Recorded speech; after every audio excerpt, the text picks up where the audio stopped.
Bienvenidos al nuevo podcast de Historia y Vida. Hoy hablaremos de los Borgia. Soy Isabel Margarit, directora de la revista Historia y Vida, y estoy con nuestra colaboradora Ana Echeverría. Si nos acompañas, te descubriremos hasta qué punto es cierta la leyenda negra de esta famosa familia.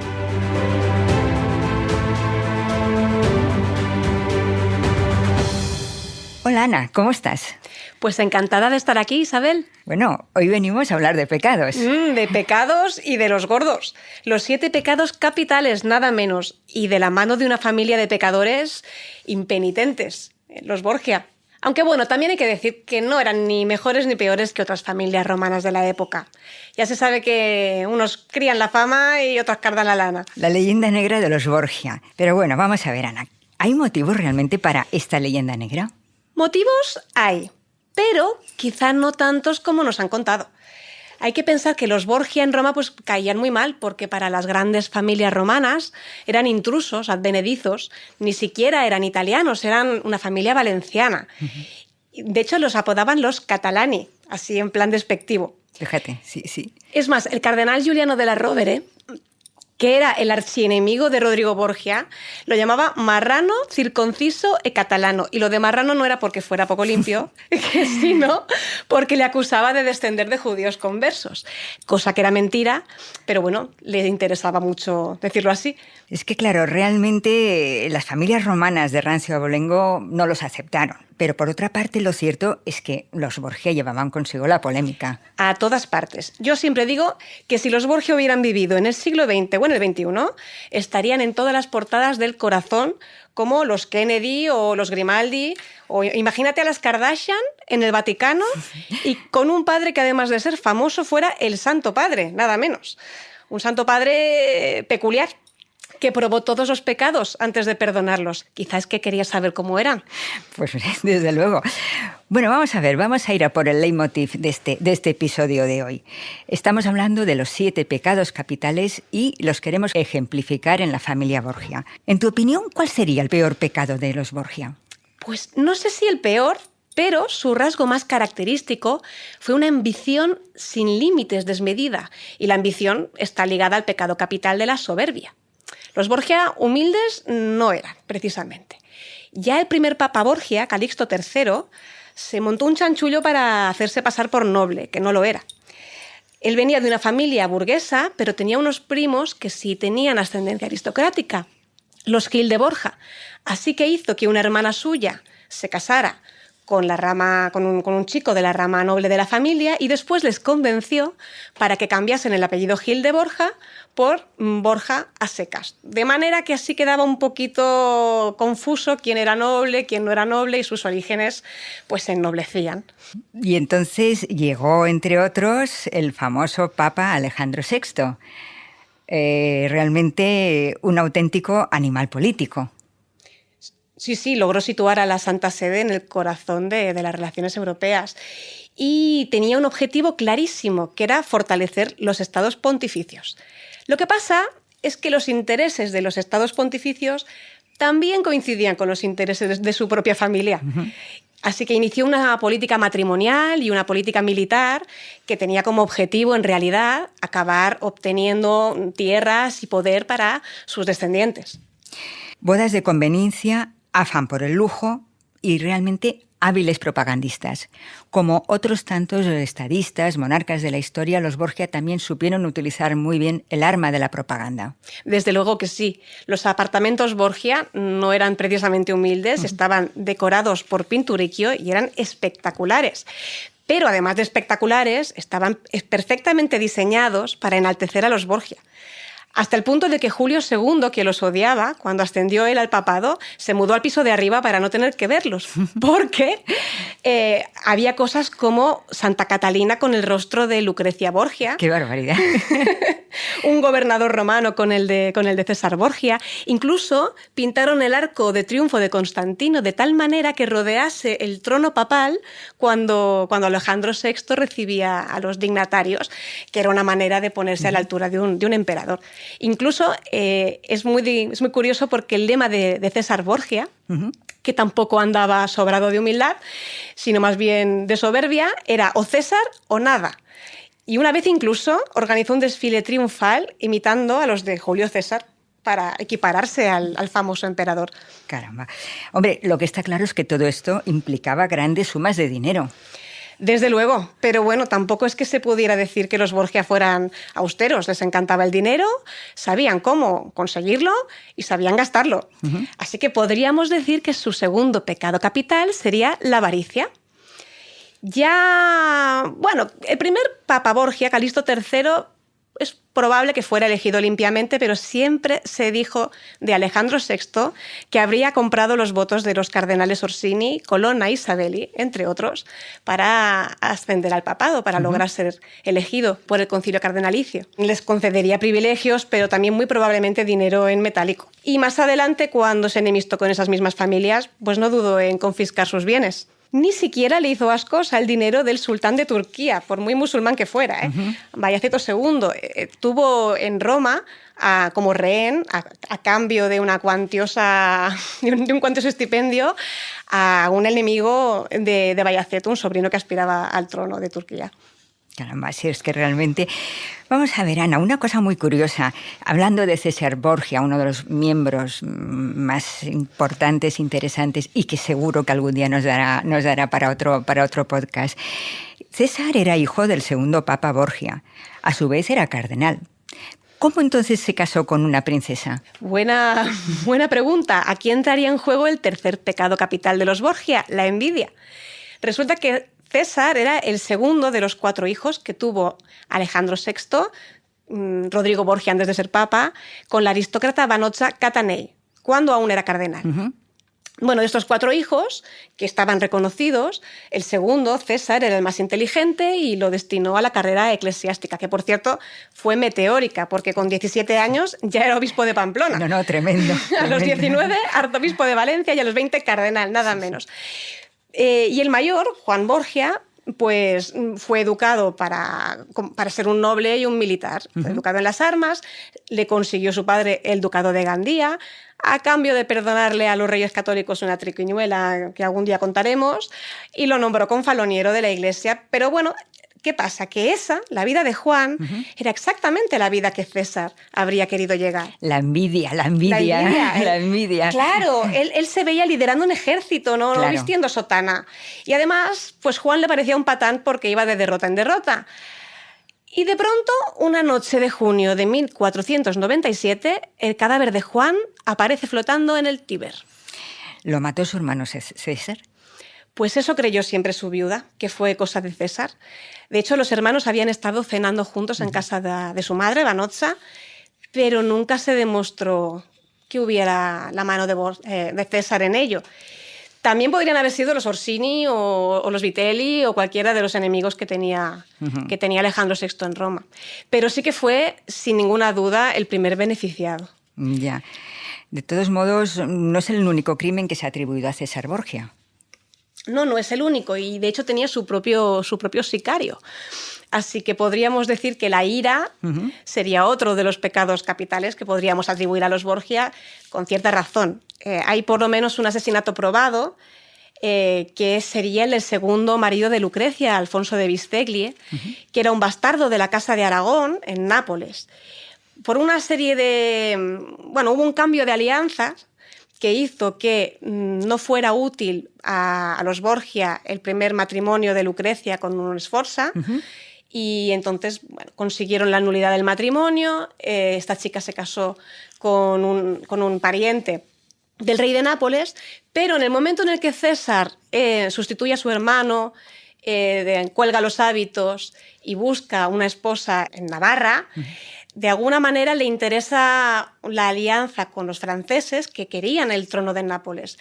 Y este cuñado le resulta, digamos, pues un estorbo, porque este cuñado se opondría de alguna manera a que los franceses ocuparan Nápoles. Por tanto, se cree que sí que estuvo implicado. A este chico lo cosieron a puñaladas una noche, pero sobrevivió.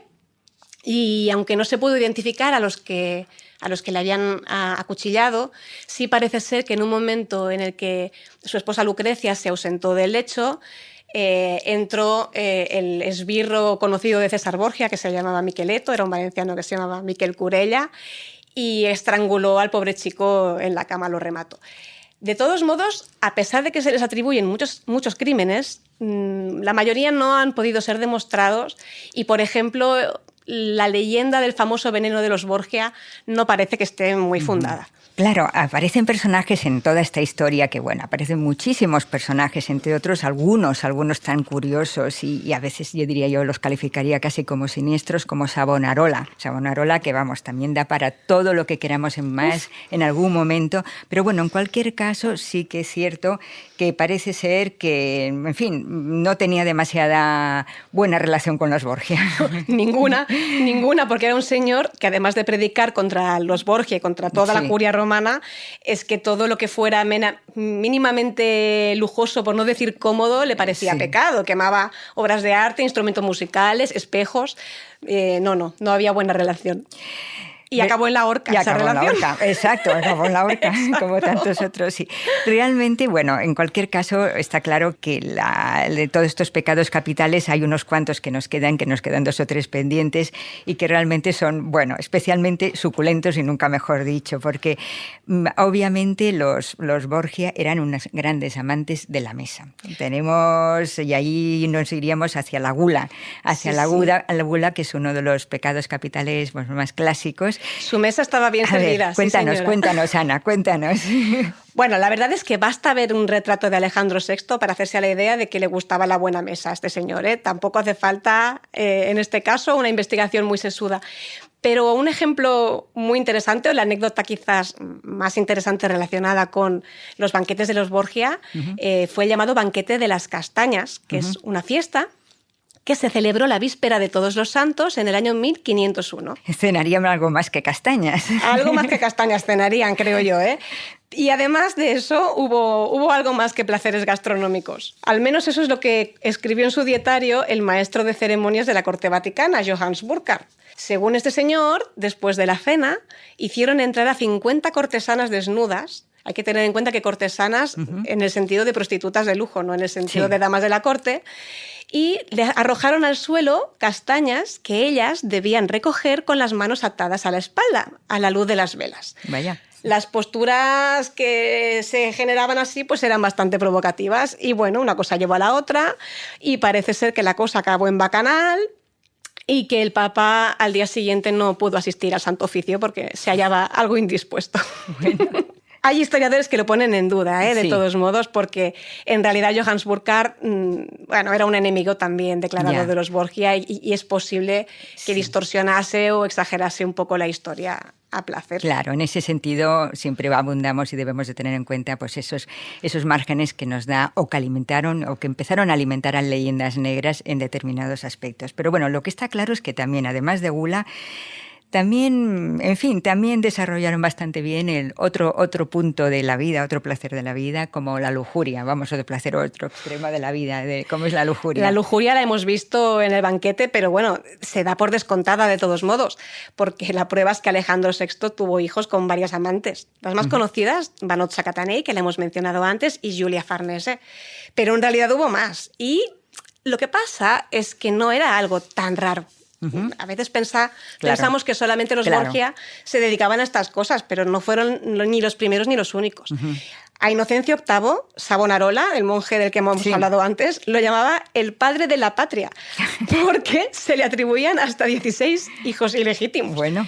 Y Julio II, por mucho que fuera de criticón con los Borgia, pues también tuvo por lo menos una hija ilegítima, que se sepa, y tal vez más.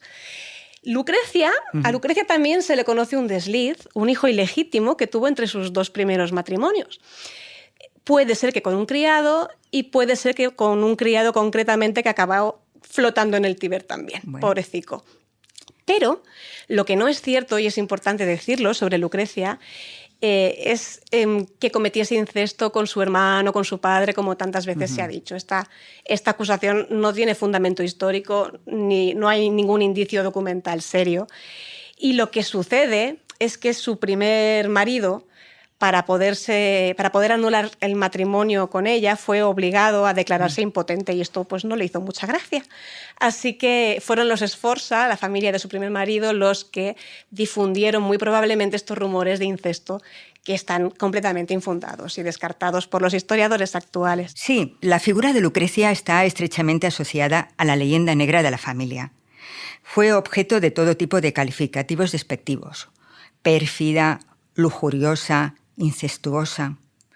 Sus detractores la convirtieron en el arquetipo de la mujer fatal del Renacimiento. Ya ves, en el siglo XIX, la ópera de Donizetti, basada en el drama de Víctor Hugo, siguió alimentando la mala prensa.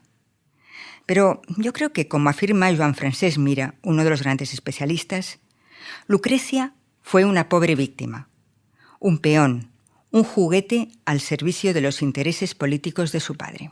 Creo que, en fin, en cierto modo recoge bastante bien los matices de la época y de la realidad. De hecho, con su último esposo llevó una vida de lo más tranquila, dedicada a cultivar las artes en su corte y, vamos, no se supo ningún escándalo más asociado a ella. Bueno, y por último, ¿hay algún pecado capital de los Borgia que los Borgia no cometieran? Yo diría que la pereza, porque de holgazanes no se les puede acusar. Tanto Calixto III como Alejandro VI fueron papas muy trabajadores y muy diligentes, también en su etapa de cardenales, y César también puso un gran empeño en sus ambiciones. Pero si me apuras, sí que hubo una vez en la que Alejandro VI se hizo el remolón, digamos, a propósito, pero se hizo el remolón.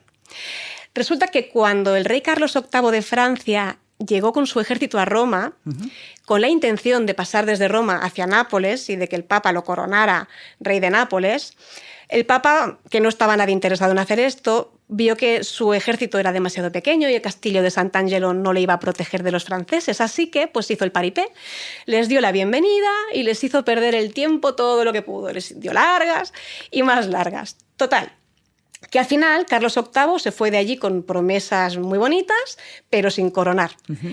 ¿Qué creyó el monarca francés? Que estaba garantizado porque se llevaba de rehén a César, que todavía era cardenal. Ni más ni menos. Ni más ni menos. Entonces, claro, él pensó, yo me voy a Nápoles, conquisto Nápoles y teniendo al hijo del Papa como rehén, seguro que a la vuelta me corona. ¿Qué sucedió? Bueno, además de llevarse al hijo del Papa, se llevó una serie de mulas cargadas de oro y de piedras preciosas. Con lo que no contaba es con que a la segunda o tercera noche César se disfrazó de palafrenero y huyó. Y cuando abrieron las alforjas de las mulas, se encontraron con que en lugar del oro y las piedras preciosas había piedras, pero no preciosas, precisamente. Sí. Yo te quería hacer una pregunta. Claro, hemos repasado los 7 pecados capitales, pero no sé, me queda una duda, o a ver, quiero saber tu opinión. Realmente, si la astucia fuera un pecado capital, los Borgia también habrían destacado en él, ¿verdad? Sin duda. Eran genios de la política. Lo tendríamos que añadir a la lista. Lo tendríamos que añadir. Sí. Pues nada, apasionante familia, la de los Borgia, apasionante realmente, que seguro que algunos de sus miembros nos darán pie para otro episodio. Y en fin, nada, muchas gracias, Ana. Volveremos muy pronto con otro podcast de Historia y Vida. Gracias por todo. A ti.